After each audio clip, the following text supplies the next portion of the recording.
আদালত নির্দেশনা দেন বিয়ে ও তালাকের সকল তথ্য ডিজিটাল পদ্ধতিতে বাধ্যতামূলকভাবে নিবন্ধন করতে হবে, যাতে প্রতিটি তথ্য সরকারি ব্যবস্থায় সুরক্ষিত থাকে। ডিজিটাল নিবন্ধন চালু হলে গোপন বিয়ে, একাধিক বিয়ে, লুকানো বিয়ে, পূর্ববর্তী তথ্য গোপন, তালাক প্রমাণের জটিলতা এবং বিশেষ করে শিশুর বৈধতা নিয়ে যে ধরনের প্রশ্ন আসে সেগুলো হ্রাস পাবে এবং নাগরিকদের সামাজিক মর্যাদা রক্ষা পাবে। ঘটনাগুলোর মধ্যে অন্যতম, এবং এটার উপর ডিপেন্ড করে মানুষের সোশ্যাল স্ট্যাটাস, লিগাল স্ট্যাটাস ইত্যাদি নির্ধারিত হয়। মুসলিম marriage and divorce registration act 1974 এর মাধ্যমে প্রতিটি বিয়ে এবং তালাক রেজিস্ট্রেশন বাধ্যতামূলক করা হয়েছে, এবং অন্যান্য ধর্মের জন্য হিন্দু ম্যারেজ রেজিস্ট্রেশন অ্যাক্ট, খ্রিস্টান marriage registration act, divorce act 1872 এবং স্পেশাল ম্যারেজ রেজিস্ট্রেশন অ্যাক্ট রয়েছে।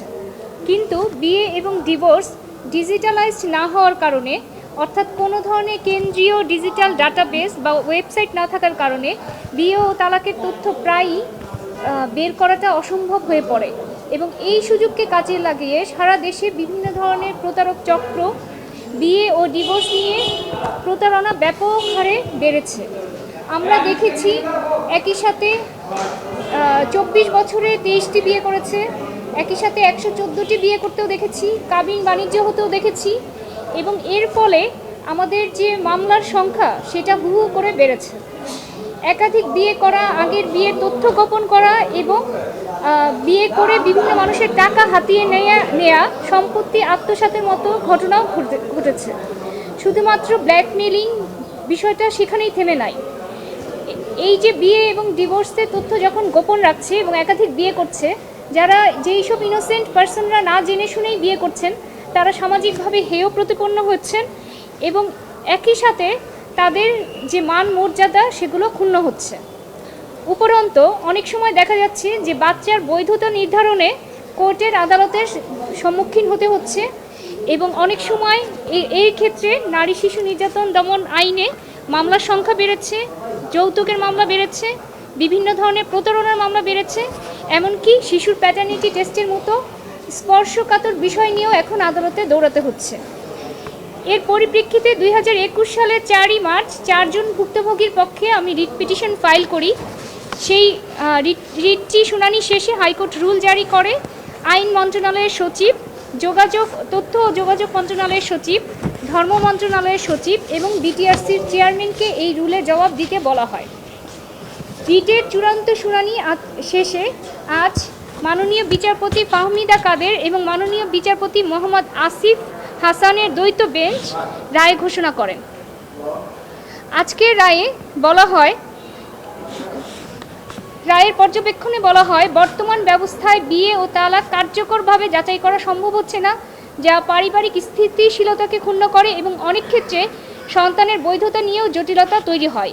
উপরন্ত কোনো অপারেশনাল এবং ফাংশনাল ডিজিটাল ডাটাবেস না থাকার সুযোগে প্রতারণার সুযোগ হয়, যা নাগরিকের সম্মান ও মৌলিক অধিকার সংবিধানে আর্টিকেল 31 এবং 32-তে যে মানুষের আইনের আশ্রয় লাভের অধিকার এবং জীবন ধারণের অধিকার সেগুলোকে ক্ষুণ্ণ করেন।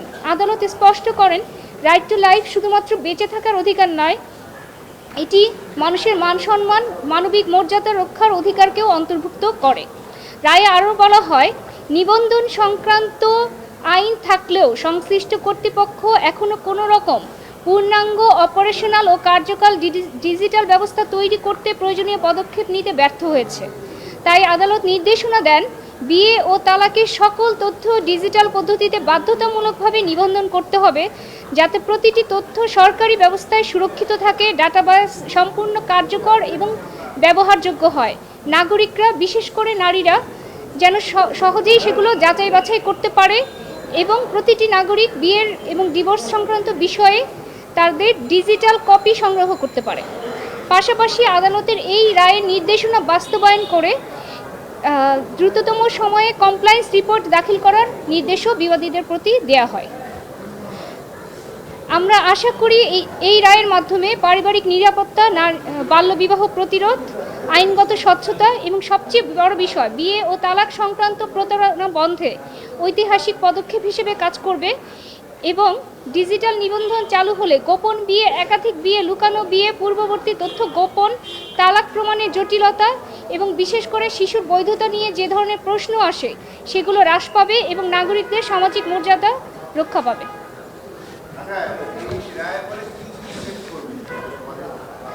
আমরা মনে করি এই রায়ের ফলে আমাদের যে পারিবারিক যে নিরাপত্তা, মানুষের যে মান সম্মানের মর্যাদার যে বিষয়গুলো এবং আগের যে বিয়েগুলো তথ্যগুলো গোপন করে এবং তথ্য করে একাধিক বিয়ে গোপন করা, যে কোনো ধরনের অপরাধ, কাবিন বাণিজ্য এবং প্রতারণামূলকভাবে টাকা আত্মসাৎ, এছাড়া তালাক প্রমাণের যে পরবর্তী জটিলতাগুলো হয় এবং শিশুর বৈধতা নিয়ে যে অনেক সময় প্রশ্ন আসে, যে অনেক সময় দেখা যায় যে একজন নারী একটা ডিভোর্স না দিয়ে আরেকটা বিয়ে করছেন, তখন অনেক সময় শিশুর বৈধতা নিয়েও প্রশ্ন থাকে।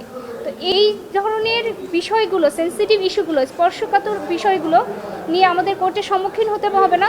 বিয়ে এবং ডিভোর্স হতেই পারে, সেটা বৈধভাবে হবে এবং আরেকজনের কাছে ট্রান্সপারেন্ট থাকবে, অর্থাৎ স্বামী স্ত্রী যারা হবেন তারা জানতে পারবেন যে তার স্বামী আগে বিবাহিত ছিলেন কি না, অথবা বর্তমানে কি অবস্থা, তার আগে কতগুলো বিয়ে হয়েছিল এবং স্ত্রী কোনো ধরনের আগে তার বিয়ে ছিল কিনা, সেটা ডিভোর্স হয়েছে কিনা বা মারা গিয়েছে কিনা, সেই বিষয়গুলো ডিজিটালি এন্ট্রি থাকলে একজন আরেকজনকে প্রতারণার কোনো সুযোগ থাকবে না, বিয়েগুলো গোপন করার সুযোগ থাকবে না।